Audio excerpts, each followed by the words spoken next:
तारीख थी 2 नवंबर 2022। प्रधानमंत्री नरेंद्र मोदी दिल्ली में आर्थिक रूप से कमजोर वर्ग के लोगों के लिए आवासों का उद्घाटन करते हुए कह रहे थे कि केंद्र सरकार ने एनसीआर के विकास के लिए करोड़ों रुपए खर्च किए, लेकिन उसके प्रचार प्रसार के लिए एड्स का सहारा नहीं लिया। नरेंद्र मोदी ने कहा, एडवर्टीजमेंट्स में मेरी भी फोटो चमक सकती थी, लेकिन हमारी सरकार लोगों की जिंदगी में बदलाव लाने में यकीन रखती है। एकदम साफ तौर पर नरेंद्र मोदी यहां आम आदमी पार्टी का नाम लिए बिना उस पर निशाना साध रहे थे। उसके बाद सांसद एम सेल्वराज ने 13 दिसंबर को लोकसभा में 2014 से लेकर अब तक एडवर्टीजमेंट पर हुए खर्च की जानकारी मांगी थी, जिसका जवाब सूचना एवं प्रसारण मंत्री अनुराग ठाकुर ने दिया। प्रधानमंत्री के एडवर्टीजमेंट में मेरी भी फोटो चमक सकती थी वाले बयान के बाद मुश्किल से 1 महीना ही बीता होगा, भारत सरकार ने लोकसभा में एक लिखित जवाब पेश किया।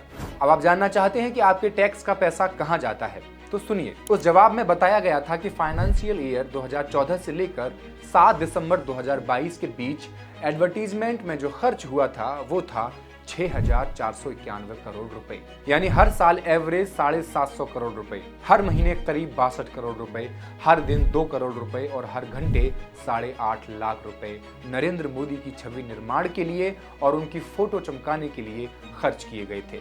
अरे हम तो फकीर आदमी हैं, झोला लेके चल पड़ेंगे जी। इस कुल खर्च में से प्रिंट मीडिया पर 3230 करोड़ रुपए खर्च किए गए, वहीं इलेक्ट्रॉनिक मीडिया पर 3260 करोड़ रुपए। इकोनॉमिक टाइम्स की रिपोर्ट में कहा गया है कि टीवी एडवर्टीजमेंट की संख्या में टॉप करने के लिए बीजेपी ने विमल पान मसाला को भी पीछे कर दिया है। वास्तव में मोदी जी की पार्टी ने अमेरिकी मीडिया और वीडियो स्ट्रीमिंग दिग्गज नेटफ्लिक्स को भी पछाड़ दिया है। इस चार्ट को देखिए और अंदाजा लगाइए। आप अगर बेरोजगार हैं, क्योंकि सरकार के पास सैलरी देने के लिए पैसा कम है, तो आप इस चार्ट को देखते रहिए। सुबह शाम रोज देखा करिए, नौकरी तो आपको वैसे भी मिलनी नहीं वाली।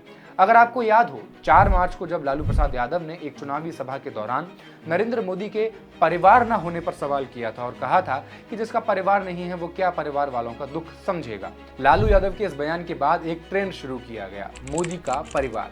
ये कुछ वैसा ही ट्रेंड था जैसा 2019 में मैं भी चौकीदार चलाया गया था। कमाल की बात तो ये है कि मोदी का परिवार ट्रेंड चलाने के एक हफ्ते बाद सेंट्रल ब्यूरो ऑफ कम्युनिकेशन ने, जो एक गवर्नमेंट डिपार्टमेंट है और ministry of information and broadcasting के अंतर्गत आता है, इस ट्रेंड को चलाने के लिए गूगल एड्स पर 65 लाख रुपए खर्च कर देता है। अरे हम तो फकीर आदमी हैं, झोला लेके चल पड़ेंगे जी। ये अमाउंट महज 2 वीडियोस को चलाने के लिए खर्च किया जाता है, जिन्हें गूगल प्लेटफॉर्म्स जैसे यूट्यूब वगैरह पर 9 मार्च और 14 मार्च के बीच लगभग 3 करोड़ बार दिखाया जाता है। इन 2 वीडियोस में एक 30 सेकेंड्स की थी जिसमें आर्मी ऑफिसर्स खुद को मोदी का परिवार बता रहे हैं। दूसरी वीडियो जो 1 मिनट की है जिसमें महिलाएं खुद को मोदी का परिवार बता रही हैं। लेकिन ये तो महज ऊंट के मुंह में जीरा जैसी बात हो गई। 1 मार्च और 16 मार्च के बीच Central Bureau of Communication 379 Google ads पर 10 करोड़ से भी ज्यादा खर्च करता है, यही कोई 63 लाख हर दिन के हिसाब से। यह खर्च नरेंद्र मोदी के 3 अभियानों के लिए किया जाता है। मोदी की गारंटी, मां मजबूत तो भारत माता मजबूत और हमारा संकल्प विकसित भारत। इसके बाद 17 मार्च आ जाती है और आदर्श आचार संहिता लागू कर दी जाती है। चुनाव खर्च 1998 से 2019 के बीच 6 गुना बढ़कर 55,000 करोड़ रुपए हो गया है। भाजपा ने इन एडवर्टीजमेंट के जरिए मेनली नॉर्थ इंडियन वोटर्स को टारगेट किया है। टॉप 5 स्टेट्स की बात करें तो इसमें उत्तर प्रदेश, बिहार, उड़ीसा, महाराष्ट्र और गुजरात का नाम आता है।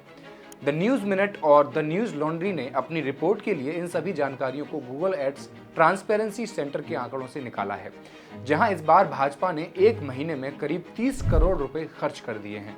वहीं पिछले आम चुनाव से पहले के 4 महीनों में, यानी फरवरी 2019 से मई 2019 तक, पार्टी ने केवल 12.3 करोड़ रुपए खर्च किए थे। इस सज्जन को क्या तकलीफ है भाई? 2019 में फरवरी से मई के बीच भाजपा द्वारा दिए गए एडवर्टीजमेंट से आधे से ज्यादा वीडियो एडवर्टीजमेंट को प्लेटफॉर्म पॉलिसी के उल्लंघन के कारण गूगल द्वारा हटा लिया गया था। अगर कांग्रेस की बात करें तो कांग्रेस ने फरवरी 2019 से मई 2019 के बीच गूगल एड्स पर 2.99 करोड़ रुपए खर्च किए हैं। वहीं इस बार फरवरी 2024 में कांग्रेस ने गूगल एड्स के माध्यम से कोई एडवर्टीजमेंट नहीं दिया। भाजपा साल 2019 से गूगल एड्स पर लगभग 80 करोड़ रुपए खर्च कर चुकी है और इस कीमत पर पार्टी के 52,000 से ज्यादा एडवर्टीजमेंट चलाए गए हैं। इस लिस्ट में अगला नाम टीएमसी का है जो 8 करोड़ रुपए और डीएमके जो कि 4.3 करोड़ रुपए के साथ एडवर्टीजमेंट करा चुकी है। ध्यान रहे कि यह पार्टी द्वारा दिए गए एडवर्टीजमेंट की कीमत का आंकड़ा है। नेताओं द्वारा व्यक्तिगत तौर पर चलवाए जाने वाले एडवर्टीजमेंट की कीमत को इसमें नहीं जोड़ा गया है। पिछले 5 सालों की बात करें तो भाजपा गूगल और यूट्यूब पर एडवर्टीजमेंट के लिए 100 करोड़ रुपए से ज्यादा खर्च करने वाली पहली भारतीय पॉलिटिकल पार्टी बन गई है। अरे हम तो फकीर आदमी हैं, झोला लेके चल पड़ेंगे जी। गूगल की एडवर्टीजमेंट ट्रांसपेरेंसी रिपोर्ट के मुताबिक 31 मई 2018 से 25 अप्रैल 2024 तक भाजपा ने 102 करोड़ रुपए एडवर्टीजमेंट के लिए खर्च किए हैं। इस दौरान कुल 2,17,000 ऑनलाइन ऐड दिए गए हैं। इसमें से कुल 1,61,000 ऐड पॉलिटिकल एडवर्टीजमेंट कैटेगरी के तहत भाजपा के थे, जो कुल ऐड का 73% होता है। इस सज्जन को क्या तकलीफ है भाई? 2019 लोकसभा चुनाव में भाजपा ने सबसे ज्यादा 27,500 करोड़ रुपए खर्च किए, जबकि 9625 करोड़ रुपए खर्च के साथ कांग्रेस दूसरे नंबर पर थी। ऐसा सीएमएस की रिपोर्ट में दावा किया गया है। 2019 में हुआ लोकसभा चुनाव दुनिया का सबसे महंगा चुनाव था। सीएमएस के अनुसार 2019 में चुनावों में 55,000 करोड़ रुपए खर्च का अनुमान लगाया गया था, लेकिन असल में ये 60,000 करोड़ रुपए बताया जा रहा था। यानी प्रत्येक लोकसभा सीट पर औसतन 100 करोड़ रुपए से भी ज्यादा खर्च किए गए। 55,000 करोड़ यानी करीब 8 अरब डॉलर। ये खर्च 2016 के अमेरिकी राष्ट्रपति चुनाव से भी ज्यादा था, जिसमें करीब $6.5 बिलियन का खर्च हुआ था। पिछले लोकसभा चुनाव में खर्च हुए 60,000 करोड़ के मुकाबले इस बार के चुनाव में जो खर्चे का अनुमान लगाया जा रहा है वो इसका जस्ट डबल है, यानी 1,20,000 करोड़ रुपए। भारत में भूखे सोने वाले लोगों की संख्या 2018 में 19 करोड़ थी, जो 2022 में बढ़कर 35 करोड़ हो गई है। हंगर इंडेक्स में भारत का स्थान पूरी दुनिया में 111वां है। साल 2020 में साउथ एशिया में 1331 मिलियन लोग ऐसे थे जिन्हें हेल्दी डाइट नहीं मिल पाई। उनमें से 973 मिलियन तो भारत के ही लोग थे। भारत में हर साल 7,000 से 19,000 लोग भूख से मर जाते हैं, यानी 5 से 13 मिनट में एक आदमी बिना खाने के मर जाता है। इंडिया फूड बैंकिंग की रिपोर्ट के अनुसार भारत में 189 मिलियन लोग कुपोषित हैं। ऐसे में अंदाजा लगाया जा सकता है कि भारत में 14% जनसंख्या कुपोषित की शिकार है। वहीं इसी सर्वेक्षण में दावा किया गया है कि इस दौरान लगभग 71% लोगों के भोजन में पौष्टिकता की भी कमी देखी गई थी। यहाँ तक कि 45% लोगों को अपने खाने के इंतजाम के लिए कर्ज तक लेना पड़ा है। वहीं हजारों करोड़ों रुपए सरकारें सिर्फ अपना फोटो लगवाने के लिए खर्च कर देती हैं। ऐसे में लोकतंत्र और संविधान में समान अवसर की बात करना बेईमानी ही कहा जाएगा। चुनाव आयोग के नियम के मुताबिक 2019 के लोकसभा चुनाव में उम्मीदवारों का खर्च 4,000 करोड़ रुपए से थोड़ा अधिक ही होना चाहिए था, क्योंकि आयोग की ओर से प्रत्येक उम्मीदवार के लिए खर्च करने की एक लिमिट थी जो 50 से 70 लाख रुपए अलग अलग राज्यों के हिसाब से तय की गई थी और मैदान में थे 8,054 उम्मीदवार। 2024 चुनाव की तैयारी से पहले कितना क्या खर्च हुआ, कहां हुआ, कैसे सोशल मीडिया के जरिए बीजेपी ने विपक्ष को खत्म करने की योजना बनाई और वो कितना पैसा खर्च किया गया, कैसे काम करता है इलेक्ट्रॉनिक मीडिया का एडवर्टीजमेंट, ये सब इस वीडियो में। नमस्कार, मैं हेमंत और आप देख रहे हैं मॉलिटिक्स। बीबीसी ने आरटीआई से कुछ जानकारी हासिल कर बताया था कि कांग्रेस की नेतृत्व वाली यूपीए सरकार ने अपने अंतिम 10 साल के कार्यकाल में कुल 3582 करोड़ रुपए एडवर्टीजमेंट पर खर्च किए थे। इस तरह देखें तो मोदी सरकार 8 सालों में ही मनमोहन सरकार से लगभग 2 गुनी राशि 6491 करोड़ रुपए खर्च कर चुकी है। अरे हम तो फकीर आदमी हैं, झोला लेके चल पड़ेंगे जी। 2014 से 2022 तक हर साल प्रिंट मीडिया और टेलीविजन के माध्यम से कितना खर्च किया गया, इसे समझने के लिए वीडियो पॉज कीजिए और इस चार्ट को देखिए। सरकार प्रिंट से ज्यादा टीवी मीडिया पर ज्यादा मेहरबान रही है। 2022 के बाद जब सरकार से एडवर्टीजमेंट पर हुए खर्च की जानकारी मांगी गई तो सरकार की आलोचना शुरू होने लगी और बहुत जल्द ही सरकार ने इसका सॉल्यूशन भी निकाल लिया। अब केंद्र सरकार का एडवर्टीजमेंट पर खर्च कम होने लगा, लेकिन एडवर्टीजमेंट कम नहीं हुआ। दरअसल केंद्र सरकार ने अब राज्य सरकारों का सहारा लेना शुरू कर दिया था। केंद्र सरकार के एडवर्टीजमेंट में कमी की गई और इसकी भरपाई भाजपा शासित राज्य की सरकारों ने की। इसके बाद हर छोटी बड़ी घटना का एडवर्टीजमेंट राज्य सरकारों ने दिल्ली में देना शुरू कर दिया। आप अगर दिल्ली की सड़कों में या मेट्रो में भी देखेंगे तो नरेंद्र मोदी की फोटो और उनकी योजनाओं का प्रचार कभी यूपी के बहाने योगी आदित्यनाथ के साथ तो कभी शिवराज सिंह चौहान के साथ देखने को मिल जाएगा। मसलन नरेंद्र मोदी ने जब अपने जन्मदिन पर या कहें बेरोजगार दिवस के मौके पर मध्य प्रदेश में नामीबिया में चीते लाकर छोड़े थे तो इसके एडवर्टीजमेंट मध्य प्रदेश सरकार ने दिल्ली के मेट्रो स्टेशन और बस स्टेशनों पर लगाए थे। ऐसे ही कोरोना वैक्सीन के समय दिल्ली में यूपी सरकार, उत्तराखंड सरकार और हरियाणा सरकार द्वारा धन्यवाद मोदी के पोस्टर लगाए थे। अब आप राज्य सरकारों से एडवर्टीजमेंट कराएंगे तो राज्य सरकारों से भी एडवर्टीजमेंट पर खर्च मांगा जाएगा। न्यूज लॉन्ड्री की इस रिपोर्ट के मुताबिक उत्तर प्रदेश की योगी सरकार ने अप्रैल 2020 से मार्च 2021 के बीच सिर्फ टीवी चैनलों को 160 करोड़ रुपए के एडवर्टीजमेंट दिए थे। एडवर्टीजमेंट पर हुए खर्च का एक बड़ा हिस्सा मई 2020 में केंद्र की नरेंद्र मोदी सरकार द्वारा शुरू किए गए आत्मनिर्भर भारत अभियान के प्रचार के लिए इस्तेमाल किया गया। वहीं आज तक न्यूज चैनल को 15 अप्रैल 2020 से 8 मार्च 2021 के बीच 10 करोड़ 14 लाख रुपए के 20 एडवर्टीजमेंट दिए गए। इनमें से 9 आत्मनिर्भर भारत, 2 आत्मनिर्भर प्रदेश और 4 कोरोना महामारी को लेकर थे। अनुराग ठाकुर ने एडवर्टीजमेंट पर हुए खर्च की जानकारी वेरियस मिनिस्ट्रीज के हिसाब से भी दी है। दिए गए इस डेटा के मुताबिक फाइनेंस मिनिस्टर ने एडवर्टीजमेंट्स पर पैसा बहाने में कोई कोताही नहीं बरती। जहां निर्मला सीतारमण प्याज न खाने की सलाह देती हैं, वहीं फाइनेंस मिनिस्ट्री एडवर्टीजमेंट पर 1092 करोड़ रुपए खर्च कर देती है, जो किसी भी मिनिस्ट्री द्वारा किए गए खर्चे में सबसे ज्यादा था। दूसरे नंबर पे ministry of information and broadcasting ने 1035 करोड़ रुपए खर्च किए। कोरोना में जब 47 लाख लोग मर रहे थे तब ऑक्सीजन की कमी थी, अस्पतालों में बेड की कमी थी, लेकिन ministry of health and family welfare advertisements के खर्च में एक नया रिकॉर्ड बना रही थी। तीसरी सबसे बड़ी मिनिस्ट्री जिसने एडवर्टीजमेंट्स पे सबसे ज्यादा खर्च किया वो ministry of health and family welfare थी, जिसने 840 करोड़ रुपए एडवर्टीजमेंट पर खर्च कर दिए। इसके अलावा association for democratic reforms ADR की एक रिपोर्ट के मुताबिक बीजेपी ने फाइनेंशियल ईयर 2022-23 में चुनाव और सामान्य प्रचार पर 1092 करोड़ रुपए खर्च किए, जो कि कांग्रेस के खर्च किए गए पैसों के लगभग 5 गुना अधिक हैं। रिपोर्ट में कहा गया है कि बीजेपी ने कंट्रीब्यूशन, डोनेशन, चुनावी बॉन्ड और अदर रिसोर्सेज से 2360 करोड़ रुपए कमाए, जबकि इस दौरान कांग्रेस ने 452 करोड़ रुपए ही कमाए। बीजेपी ने 22 की तुलना में फाइनेंशियल ईयर 23 में अपनी इनकम में 23.15% की बढ़ोतरी दर्ज की है, जबकि कांग्रेस की इनकम 16.42% तक कम हो गई। 6 नेशनल पार्टियों में AAP, National People's Party, BSP, CPI M, Congress और बीजेपी शामिल हैं। रिपोर्ट में देखा गया कि बीजेपी ने सभी नेशनल पार्टियों में सबसे ज्यादा इनकम दिखाई है, जो कि सभी 6 नेशनल पार्टीज की कुल इनकम का 76.73% है। इसका मूल रूप से मतलब यह है कि 2022 और 23 में बीजेपी की इनकम अन्य सभी राष्ट्रीय पार्टियों की कुल इनकम से 3 गुना थी। बीजेपी इतना खर्च एडवर्टीजमेंट पर कर रही है तो सही ही कर रही होगी। कांग्रेस को सीखना चाहिए, सत्ता में बने रहने के लिए बहुत ज्यादा काम करना जरूरी नहीं होता, थोड़ा बहुत करके भी उसको ज्यादा दिखा कर भी चुनाव जीता जा सकता है। इस सज्जन को क्या तकलीफ है भाई? कांग्रेस अपने काम को लेकर उस गति से जनता तक नहीं पहुंच पाई जिस गति से बीजेपी ने अपने कामों का गुणगान किया है।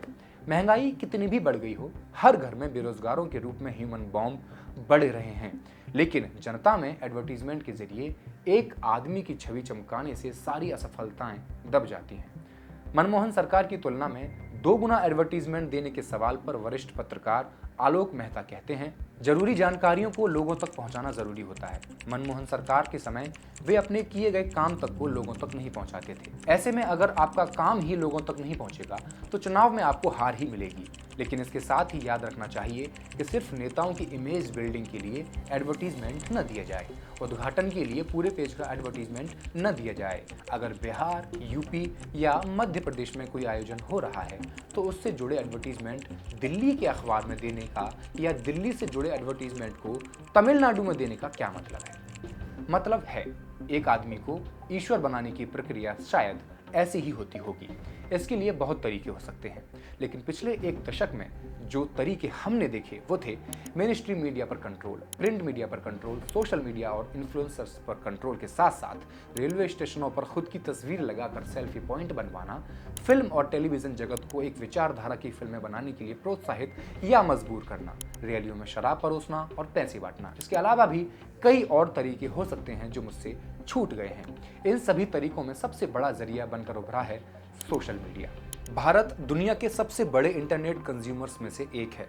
पॉलिटिकल पार्टीज डिजिटल कैंपेन पर मोटी रकम खर्च कर रही हैं। फेसबुक, इंस्टाग्राम और ट्विटर जैसे प्लेटफॉर्म करोड़ों वोटर्स तक पहुंचने के लिए टारगेटेड एडवर्टीजमेंट चलाते हैं, जिसकी जानकारी एडवर्टीजमेंट करवाने वाले को देते हैं। जैसे एडवर्टीजमेंट को ज़्यादा इफेक्टिव बनाने के लिए जगह, डेमोग्राफी, लोगों के जेंडर, उनकी हॉबीज़, कहाँ के लोग कौन सी लैंग्वेज बोलते हैं, यहाँ तक कि उनके बिहेवियर के आधार पर टारगेटेड एडवर्टीजमेंट चलाने की सुविधा भी देते हैं।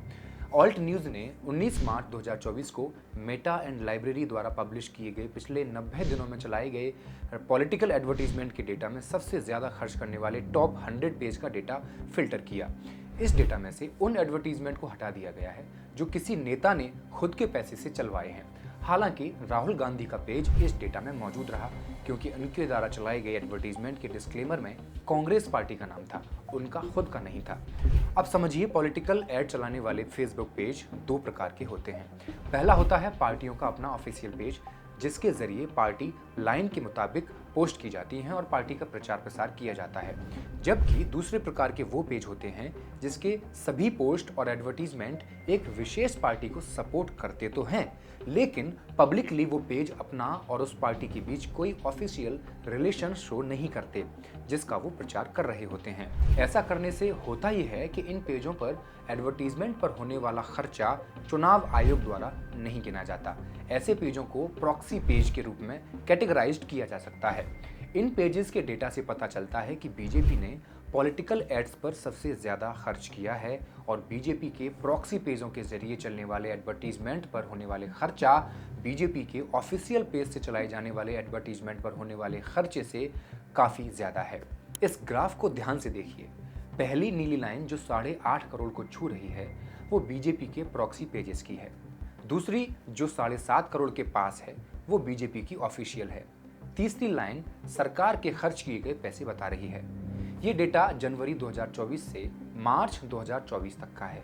दोनों को अगर जोड़ दें तो 16 करोड़ रुपए के आसपास खर्च निकल के आता है। वहीं कांग्रेस पार्टी ने महज 614 एडवर्टीजमेंट चलाकर 43 लाख रुपए के आसपास खर्च किए हैं। इन 90 दिनों के अंदर केंद्र और अलग अलग राज्यों की सरकारों ने कुल मिलाकर 1223 एडवर्टीजमेंट चलाए, जिसमें कुल 4.5 करोड़ रुपए खर्च हुए। पॉलिटिकल पार्टीज के ऑफिशियल पेज के अलावा कंट्रोवर्शियल एड चलाने के लिए प्रॉक्सी और मीम पेजों का एक इकोसिस्टम उभर कर सामने आया है। इन पेजों का इस्तेमाल विपक्षी पार्टियों को टारगेट करते हुए एडवर्टीजमेंट चलाने के अलावा अक्सर कंट्रोवर्शियल नैरेटिव को आगे बढ़ाने के लिए किया जाता रहा है। पॉलिटिकल पार्टी द्वारा असली पहचान छिपाकर इन पेजों के माध्यम से ऐसे एड्स चलाए जाते हैं जिसे ऑफिशियल चैनलों के माध्यम से नहीं चलाया जा सकता है। हास्य, व्यंग्य और कटाक्ष के जरिए इन पेजों के एड्स द्वारा विपक्षी पार्टियों और उनके नेताओं का मजाक उड़ाया जाता है और पप्पू का जन्म किया जाता है। इसके साथ ही इन पेजों के एडवर्टीजमेंट में अक्सर सांप्रदायिक एंगल मौजूद रहता है। इस लिस्ट में ऐसे कई पेज हैं जो विपक्ष पर हमला करते हैं और भाजपा के प्रोपेगेंडा को आगे बढ़ाने का काम करते हैं। इन पेजों द्वारा एड्स पर खर्च किया गया पैसा भाजपा के ऑफिशियल पेजों की तुलना में ज्यादा है। इन पेजों द्वारा चलाए गए कुछ एड्स इतने उत्तेजक और संवेदनशील होते हैं कि उन्हें पॉलिटिकल पार्टियां अपने ऑफिशियल पेज से पोस्ट नहीं कर सकती। जो भी पार्टियां प्रॉक्सी पेजेस का इस्तेमाल करती हैं वो उनके द्वारा चलाए जाने वाले एड्स अक्सर लोगों को डिवाइड करने जैसे मुद्दों को बढ़ावा देते हैं। ऐसे कई एड्स हैं जिसमें हिंसा दिखाई गई है, जिसके जरिए पॉलिटिकल कॉम्पिटिटर्स पर निशाना साधा गया है। इनमें से कई एडवर्टीजमेंट्स पर मेटा ने बाद में कार्रवाई की। हालांकि इन एडवर्टीजमेंट्स पर तब तक कुल मिलाकर लाखों व्यूज आ चुके थे। पॉलिटिकल पार्टियां ऑनलाइन एड्स में मोटी रकम खर्च कर रही हैं, जिसमें प्रॉक्सी पेजेस भी शामिल हैं। बड़ा सवाल ये भी है कि क्या पार्टियां प्रॉक्सी पेज द्वारा चलाए जा रहे एड्स का हिसाब किताब रखती हैं? ये खर्च चुनावी पारदर्शिता पर सवाल खड़ा करता है। जैसे जैसे भारत में चुनाव नजदीक आता जाता है, सभी पार्टियां डिजिटल एडवर्टीजमेंट्स पर और भी ज्यादा जोर देने लगती हैं। इसमें प्रॉक्सी पेजेस की भी भूमिका बढ़ती जा रही है। सोशल मीडिया पर पॉलिटिकल एडवर्टीजमेंट्स के खर्च में पारदर्शिता और कंटेंट को लेकर जवाबदेही का अभाव जांच का विषय बना रहेगा। क्या जनता का पैसा इस तरह चुनावों में खर्च किया जाना सही है? कमेंट करके बताएं। मॉलिटिक्स को सब्सक्राइब कर लें। शुक्रिया।